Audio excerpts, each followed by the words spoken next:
From Keene in the Shire, the Liberty Media capital of the world, this is Daryl W. Perry, host of FPP Radio News for Thursday, July 7th, 2016. Silver is trading at $19.98 per ounce. Gold is valued at $1,365 per ounce. And according to BitcoinAverage.com, the average price of Bitcoin is $649.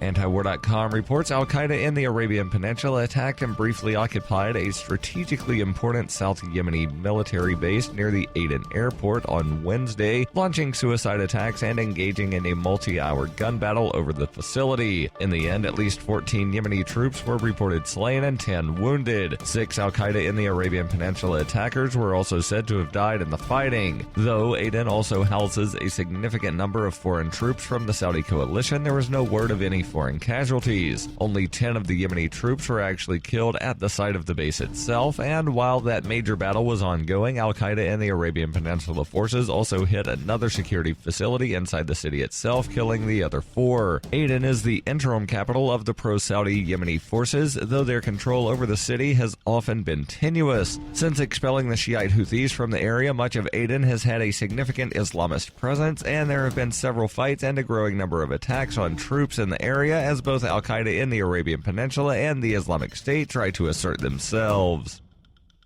When you hear the word lobbyist, you probably think about greedy corporations, but not all lobbyists are the same. Some are fighting for the freedoms you hold dear. Liberty Lobby LLC is doing just that in New Hampshire, working hard to represent you, not some special interest group. You can help by going to libertylobby.xyz, where your contribution will give us the tools we need to ensure that your voice is heard. Visit libertylobby.xyz today to find out more.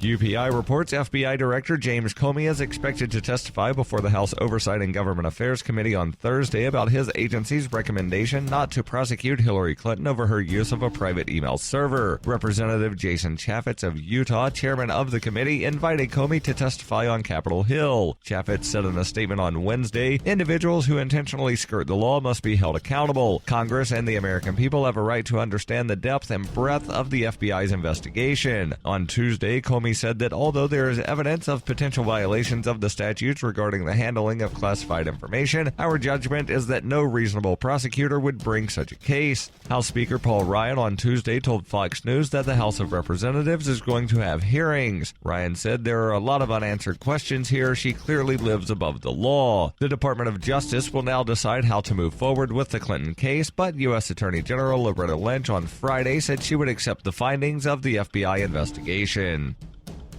For nearly 40 years, Roberts & Roberts Brokerage has been a trusted source for buying and selling precious metals like gold and silver. They also take Bitcoin for precious metal purchases and have permanently removed the minimum purchase amount for all orders paid in the digital currency. Call Roberts & Roberts today for knowledgeable advice on buying and selling precious metals and a forward-thinking approach to new technologies. 800-874-9760 or visit online at rrbi.co. Reuters reports U.S. soldier Private Chelsea Manning, imprisoned for handing over classified files to pro-transparency site WikiLeaks, was hospitalized, according to her attorney, on Wednesday after media reports that Manning attempted to commit suicide. The Army confirmed Manning had been released back into custody from the hospital. Manning's medical condition was not released. U.S. Army spokesman Colonel Patrick Sieber said Manning was taken to a hospital near the U.S. disciplinary barracks at Fort Leavenworth, Kansas, early on Tuesday. CNN, citing Sieber and an unnamed official, reported that she was taken to a hospital after an apparent attempt to take her own life. One of Manning's attorneys, Nancy Hollander, said in a statement on Wednesday that she was outraged over the release of her client's confidential medical information to the news media. Hollander also said the Army failed to connect Manning with her lawyers for a planned phone call on Tuesday, and that the earliest Army officials could accommodate the call was Friday morning. Manning, a former intelligence analyst in Iraq, is serving a 35-year sentence after a 2013 military court conviction of providing more than 700,000 documents, videos, diplomatic cables, and battlefield accounts to WikiLeaks. Among the files that Manning turned over to WikiLeaks in 2010 was a gunsight video of a U.S. Apache helicopter firing at suspected Iraqi insurgents in 2007. A dozen people were killed, including 2 Reuters news staff. This has been FPP Radio News, online at fppradio.com.